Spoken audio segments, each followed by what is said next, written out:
Janhavi Panwar. If you people are new over here, then welcome to my YouTube channel. If you people are not, then welcome back to my YouTube channel. Alright, today we're going to be talking about, as you people have already seen the title, is that how reading a simple book can improve your English speaking skills. You can improve your English through like any method out there. Like, let it be listening, let it be reading. So today we're going to be talking about the reading method. So let's get started.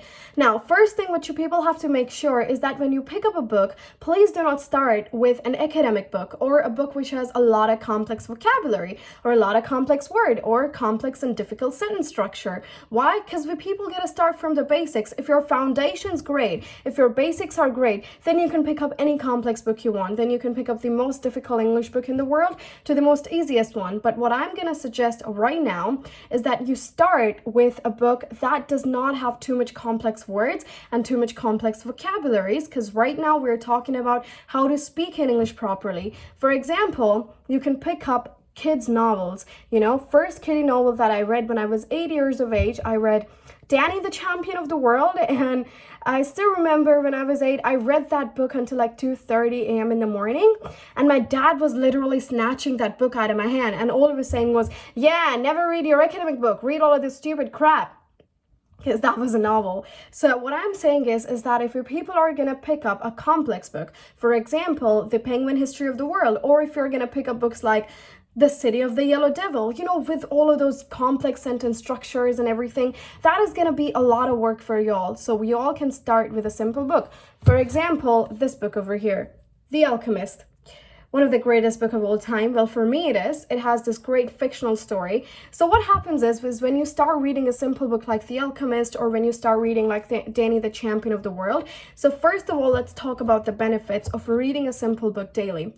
First benefit is you're going to become familiar with the kind of English we talk in modern days, in the present scenario. Why? Because when you read academic books, those authors, they write books according to the writing method. Like, for example, if you're giving out an exam, so you cannot use slangs over there. You cannot use the kind of English you normally use when you're talking with your friends. Why? Because that's writing. So writing and speaking are two different things. So that's why you have to pick up simple books, which literally depicts how we use English in the present scenario in a casual conversation, because that's why we have to improve our English speaking skills so that we can have a casual conversation with someone in English. So when you're gonna pick up a simple book, so what's gonna happen is you're gonna read all of those fictional stories or even non-fictional stories. So whenever an author writes novels, or whenever an author writes like a simple book, he always writes it in a way so that people can understand, and at the same time he builds up like a conversation. It is interactive, so you get to know what kind of English people are talking in the present scenario. So you become familiar with the modern English. Second benefit is that it's interactive. Definitely. It being a conversation is definitely interactive. And that's why we learn English, so that our conversation can become more interactive. So what you people are going to do is when you pick up a book, make sure there are too many dialogues in that book. Someone's talking like someone's having a conversation. So that's the kind of book you have to pick.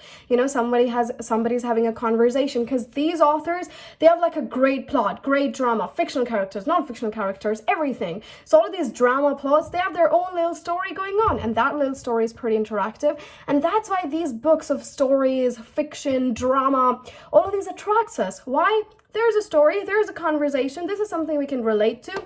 So that is what you people gotta do. Now, after you have bought a simple book, how can you improve your English with that book? Now, there are two kinds of reading. One is extensive reading, second is intensive reading. Intensive reading is the kind of reading when you're like reading a book. So when you go, okay, so the thing over here we have got is the day was hot. Okay, the day was what? Hot. Hot day. Okay, perfect. And the wine was refreshing. How was the wine? Refreshing. So basically, you're focusing on every single sentence structure, every single grammar structure, and every single vocabulary. Whenever you start reading any word, so you go like, yeah, new word, and then we focus on it too much. So that's like intensive reading. You do not read for fun. So when you do not read for fun, when you only read it for like academic purposes, that is what intensive reading is. Now, extensive reading is when you just do it for fun. You know, when you really gotta just mold into a story, blend into that story, when you're reading for fun. For example, if you're reading The Alchemist, when I read The Alchemist, I read it for the story. I read it for the fiction. I read it for some motivation. You know, dreams are made to be followed. That's why I read it, because, you know, it pretty attracted me towards it. So that's how you people have to read. But at the same time, you also gotta be a little bit intensive. How can you be that? Let me tell you.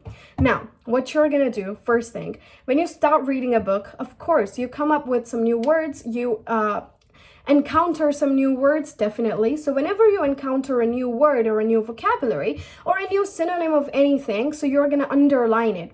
Then you find a new sentence structure. You underline that sentence structure. Then you find a new grammar structure. Then you underline that new grammar structure. Then you find some kind of synonym, antonyms, you know, and you go like, yeah, this is kind of new. You underline those. Now, what many students do is that whenever they find a new word, they tend to go on their Google at the same time and then search up the word. Don't do that. After you have underlined like a whole chapter, not like every word, but every new word, then go onto your Google and search up the meaning of that word and search up the meaning of that sentence structure and search up like any grammar structure. Now, when you're done with all of the vocabulary, when you're done cramming the vocabulary, I mean, let's face it, at the end of the day, all of us, we cram vocabulary at first, but then it becomes our habit to use those words in our daily life. You know what I'm suggesting through that? I'm suggesting is that you people start using all of those new words and new vocabularies in context. How are you going to use them in context? After you have like come up with new words, after you have encountered new words, after you have searched up the new meaning of those new words, start writing those down in a notebook, in your phone's notes app, anywhere basically. Start writing those down and now keep repeating them to yourself. You know, keep repeating those new words, keep repeating those sentence structure. So basically, whenever you learn a new word, make sure you know what the context is. So that's why I'm saying is that also underline the sentence structure, is that in this kind of sentence structure, we use this kind of word. In this kind of sentence structure, we use this sort of vocabulary. For example, if you're going to take an excerpt from this book, so we can pick up any page basically. All right. For example, we have over here, during one of these conversations, the driver told of his own life. So you go like, okay, the driver told of his own life. Own life means his life. So you write it down somewhere, of his own life. So own life means we're talking about our life or their life. So they are talking about their life. So their own life. So now you know the context. So that's how you become familiar with the context. Otherwise, if you just underline own life, then you're going to be all confused where to use it, and what kind of sentence are we going to use it. So instead of that, underline the whole sentence structure, and there you go. And also, for example, a beautiful book about magic, dreams, and the treasures we seek elsewhere and then find on our doorstep.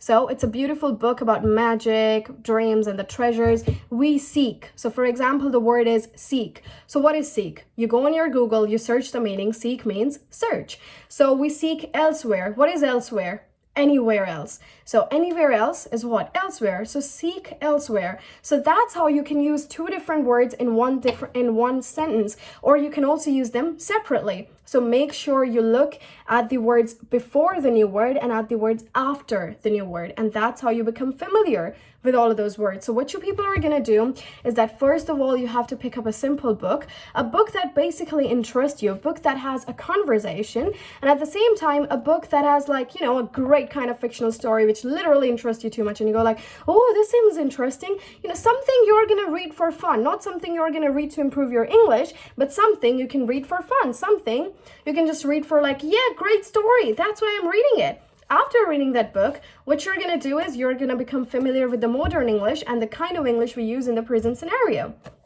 After that, what's going to happen is you're going to come forward, you're going to encounter new vocabularies, new sentence structure, you're going to underline those. After you have underlined those, what's going to happen now, guys? You're going to use them in context. Even if you're not talking with anyone in English, I know many of you people are in the comment section are going to be like, but we don't talk with anyone in English. There is no one we can talk with. I know, guys, I understand. So that's why You are your own person. You are gonna talk with yourself. You're gonna have a great monologue with yourself where you're gonna use all of those new words and those new sentence structures you learn. Just talk with yourself. People are gonna call you crazy, so do not talk in front of people. Talk like in somewhere, have like a secret little rendezvous with yourself, I guess. All right, everyone. I also have a huge announcement for all of the IELTS students that has bought my course. I know you people are waiting for more live classes. 7 live classes have already been uploaded, so make sure you people first check those out. Other than that, different live classes, you're gonna get them in the form of recorded classes as well as live classes in the next 3 to 4 days, 3 to 4 business days actually. So yeah, thanks so much guys for watching. I am Janhavi Panwar, and I'm gonna see you people in the next video really soon. And make sure you people follow me on my social media. The links are in the description box below. Thank you so much. Stay safe, everyone. Bye.